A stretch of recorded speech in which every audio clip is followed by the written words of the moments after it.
जो भगवान की महत्ता को समझकर भगवान की शरण होते हैं, ऐसे भक्तों का वर्णन 16वें से 19वें श्लोक तक करने के बाद अब भगवान आगे के 3 श्लोकों में देवताओं की शरण होने वाले मनुष्यों का वर्णन करते हैं। कामैस्तैस्तैरतज्ञानः प्रपद्यन्ते अन्य देवता तम तम नियममास्थाय प्रकृत्या नियतः स्वया। परंतु उन कामनाओं से जिनका ज्ञान हरा गया है, ऐसे मनुष्य अपनी अपनी प्रकृति अर्थात स्वभाव से नियंत्रित होकर उस अर्थात देवताओं के उन नियमों को धारण करते हुए अन्य देवताओं की शरण हो जाते हैं। व्याख्या। कामस्तैस्तैर्यतज्ञानः उन अर्थात उस लोक के और परलोक के भोगों की कामनाओं से जिनका ज्ञान ढक गया है, आच्छादित हो गया है। तात्पर्य है कि परमात्मा की प्राप्ति के लिए जो विवेक युक्त मनुष्य शरीर मिला है, उस शरीर में आकर परमात्मा की प्राप्ति न करके वे अपनी कामनाओं की पूर्ति करने में ही लगे रहते हैं। संयोगजन्य सुख की इच्छा को कामना कहते हैं। कामना 2 तरह की है, यहाँ के भोग भोगने के लिए धन संग्रह की कामना और स्वर्ग आदि परलोक के भोग भोगने के लिए पुण्य संग्रह की कामना। धन संग्रह की कामना 2 तरह की है। पहली, यहाँ चाहे जैसे भोग भोगें, चाहे जब जहाँ चाहे जितना धन खर्च करें, सुख आराम से दिन बीतें आदि के लिए अर्थात संयोगजन्य सुख के लिए धन संग्रह की कामना होती है। और दूसरी, मैं धनी हो जाऊँ, धन से मैं बड़ा बन जाऊँ आदि के लिए अर्थात अभिमानजन्य सुख के लिए धन संग्रह की कामना होती है। ऐसे ही पुण्य संग्रह की कामना भी 2 तरह की होती है। पहली, यहाँ मैं पुण्यात्मा कहलाऊँ, और दूसरी, परलोक में मेरे को भोग मिले। इन सभी कामनाओं में सत असत, नित्य अनित्य, सार असार, बंध मोक्ष आदि का विवेक आच्छादित हो जाता है। विवेक आच्छादित होने से वह ये नहीं समझ पाते कि जिन पदार्थों की हम कामना कर रहे हैं, वे पदार्थ हमारे साथ कब तक रहेंगे और उन पदार्थों के साथ कब तक रहेंगे।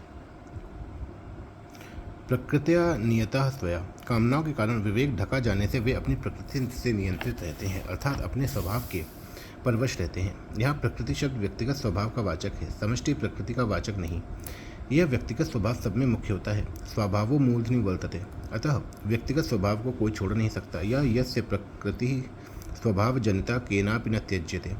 परंतु इस स्वभाव में जो दोष है, उनको तो मनुष्य छोड़ ही सकता है। अगर उन दोषों को मनुष्य छोड़ नहीं सकता तो फिर मनुष्य जन्म की महिमा ही क्या हुई। मनुष्य अपने स्वभाव को निर्दोष शुद्ध बनाने में सर्वथा स्वतंत्र है, परंतु जब तक मनुष्य के भीतर कामना पूर्ति का उद्देश्य रहता है, तब तक वह अपने स्वभाव को सुधार नहीं सकता, और तभी तक स्वभाव की प्रबलता और अपने में निर्बलता दिखती है। परंतु जिसका उद्देश्य कामना मिटाने का हो जाता है, वह अपनी प्रकृति का सुधार कर सकता है, अर्थात उसमें प्रकृति की परवशता नहीं रहती। तम तम नियममास्थाय।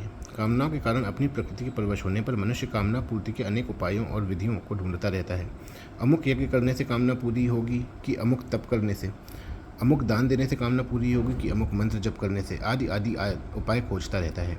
उन उपायों की विधियाँ अर्थात नियम अलग अलग होते हैं। जैसे अमुक कामना पूर्ति के लिए अमुक विधि से यज्ञ आदि करना चाहिए और अमुक स्थान पर करना चाहिए, आदि आदि। इस तरह मनुष्य अपनी कामना पूर्ति के लिए अनेक उपायों और नियमों को धारण करता है। प्रपद्यन्ते अन्य देवता। कामना पूर्ति के लिए अनेक उपायों और नियमों को धारण करके मनुष्य अन्य देवताओं की शरण लेते हैं, भगवान की शरण नहीं लेते। यहाँ अन्य देवता कहने का तात्पर्य है कि वे देवताओं को भगवत रूप नहीं मानते, प्रत्युत उनकी अलग सत्ता मानते हैं। इसी से उनको अंत वाला फल मिलता है। अंतवत्तु फलम तेषाम। अगर वे देवताओं की अलग सत्ता न मानकर उनको भगवत स्वरूप ही माने, तो फिर उनको अंत वाला फल नहीं मिलेगा, प्रत्युत अविनाशी फल मिलेगा। यहाँ देवताओं की शरण लेने में 2 कारण मुख्य हुए, एक कामना और एक अपने स्वभाव की परवशता। परिशिष्ट भाव। भगवान के अर्थार्थी और आर्त भक्तों में जो कामनाएं हैं, वही कामनाएं इस श्लोक में वर्णित मनुष्यों में भी हैं, परंतु दोनों में फ़र्क यह है कि अर्थार्थी और आर्त भक्त में कामना की मुख्यता नहीं है, प्रत्युत भगवान की मुख्यता है, इसलिए वे हेतज्ञाना नहीं है। परंतु यहाँ वर्णित मनुष्यों में कामना की मुख्यता है, इसलिए वे हेतज्ञाना है। अर्थार्थी और आर्त भक्त तो केवल भगवान के ही कारण शरण होते हैं, पर ये मनुष्य भगवान को छोड़कर अन्य देवताओं की शरण होते हैं। कामनाएं, देवता, मनुष्य और नियम, ये सभी अनेक हुआ करते हैं। अगर अनेक कामनाएं होने पर भी उपास्य देव एक परमात्मा हो, तो वे उपासक का उद्धार कर देंगे, परंतु कामनाएं भी अनेक हों और उपास्य देव भी अनेक हों, तो उद्धार कौन करेगा। एक भगवान के सिवाय दूसरी कोई वस्तु है ही नहीं। यह ज्ञान सुख की कामना के कारण ढक जाता है। यह कामना न तो प्रकृति की बनाई हुई है, न परमात्मा की बनाई हुई है, प्रत्युत मनुष्य की अपनी बनाई हुई है, इसलिए इसको मिटाने की जिम्मेवारी मनुष्य पर ही है। यह ज्ञान कहने का तात्पर्य है कि यह ज्ञान नष्ट नहीं हुआ है, प्रत्युत कामना के कारण हरा गया है। इस बात को गीता में माययापहयत ज्ञानः यज्ञानेनावृतं ज्ञानम आदि पदों से भी कहा गया है। इसी अध्याय के 15वें श्लोक में आए माययापहयत ज्ञान पद में तमोगुण की प्रधानता और रजोगुण की गौणता है, पर यहाँ आए कामैस्तैर्यत ज्ञान पद में रजोगुण की प्रधानता और तमोगुण की गौणता है। मायाप्य हत ज्ञान पद में अर्थ की इच्छा मुख्य है और कामैस्तैर यत ज्ञान पद में भोगों की इच्छा मुख्य है। दोनों में फ़र्क यह है कि माया से अपहृत ज्ञान वाले मनुष्य देवताओं का पूजन नहीं करते, पर कामनाओं से अपहृत ज्ञान वाले मनुष्य देवताओं का पूजन करते हैं। कारण कि अर्थ से अरुचि नहीं होती, जिमी प्रतिलाभ लोभ अधिकाही, पर भोगों से अरुचि होती ही है। माया पर यत ज्ञान में तो आसुर भाव का झूठ कपट बेईमानी आदि का आश्रय है, पर कामैस्तैर यत ज्ञान में देवताओं का आश्रय है।